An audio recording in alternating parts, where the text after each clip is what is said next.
ఇందాక నువ్వు జిహాద్ అన్నావు. జిహాద్ అంటే జిహాద్ అంటే ఏమిటంటే మనకు గనక ఏ విధంగా అయితే బలి అంటాం చూడమ్మా, బలి దేనికి బలి చేయమన్నారు? నీలో ఉన్న అహంకారాన్ని బలి చెయ్యి, నీలో ఉన్న బలహీనతను బలి చెయ్యమని చెప్పింది మనకి శాస్త్రం. కరెక్ట్.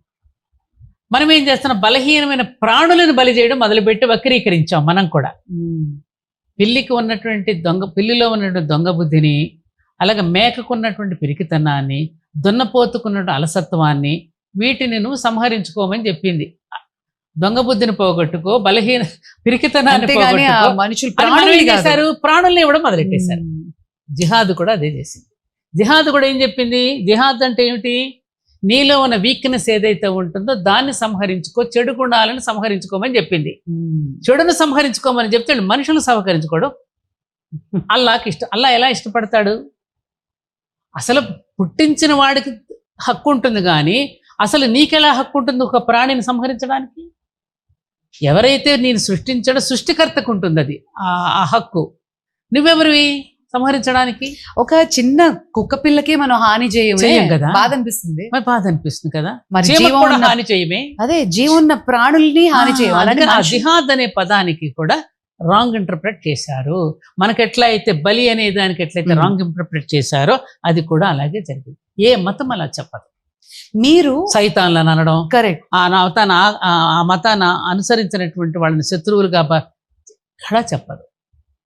మరి మీరు ఎంత ఉద్యమం చేశారు, గో సంరక్షణ కోసం ఫైట్ చేశారు, జైలుకి వెళ్ళారు, అసలు గోవుల ఇంపార్టెన్స్ ఏంటో ప్రతి వేదికలో మాట్లాడేవారు. మరి ఆ సంరక్షణ జరుగుతోందా? మన భారతదేశం గోవుల వైపు ఎట్లా వెళ్తుంది? ఇప్పుడిప్పుడు గోవులను సంరక్షించుకోవాలని అవేర్నెస్ వచ్చిందమ్మా, అది సంతోషించాల్సిన విషయం.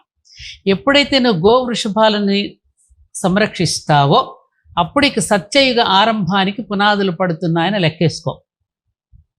గోవుని వృషభాన్ని తనడంతోనే కలిపురుషుడు ప్రవేశించాడు. అక్కడ నుంచే మనకు అవలక్షణాలన్నీ వచ్చేసాయి. ఎప్పుడైతే గోవేమో భూమికి ప్రతీక, వృషభమేమో ధర్మానికి ప్రతీక. ఈ ధర్మానికి ప్రతీక అయినటువంటి వృషభాన్ని, గోవుని ఎప్పుడైతే కాలితో తన్నాడో అప్పుడు మానవులందరిలోకి కూడా కలి ప్రవేశించేశాడు. అర్థమైందా? అప్పుడు కలి యొక్క లక్షణాలన్నీ మనకు అంటగా వచ్చేసింది. అందుకని కబేళాలకు పంపించేసేసేయటం, గోవులను సంరక్షించుకోలేకపోవటం, ఇవన్నీ మనలో అవలక్షణాలను వచ్చేసి మిషనరీస్ మీద యంత్రాలతో పనిచేయడం కూడా మొదలెట్టాం. ఇప్పుడు తల్లి తన స్తన్యాన్ని ఇచ్చినప్పుడు బిడ్డకి తల్లి ఎలా పలికిస్తుంది? బిడ్డ పాలు తాగే బిడ్డ స్తన్యం ఇచ్చినప్పుడు ఎలా పలకరిస్తాడు? అదే గోవు యొక్క పాదం, ఎద్దు యొక్క పాదం భూమి మీద పడినప్పుడు భూమి పులకరించి పంటనిస్తుంది. అదే నువ్వు ట్రాక్టర్తో దున్నినప్పుడు పులకరిస్తుందా? పైగా అందులో వానపాములను చచ్చిపోయి క్రిమికీటక